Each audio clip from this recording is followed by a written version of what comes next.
Village Parkside in the heart of town. And that's the second place. And City Creek in Eastern North Carolina.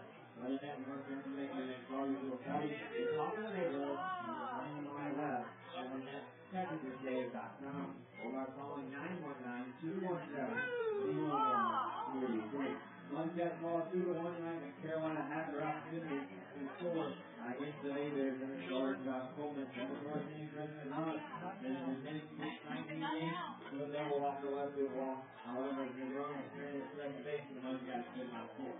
Against Coleman, who ran into trouble in the second inning, and the fifth double to left to begin the inning, and they cleared it up his inning to the right side of the run.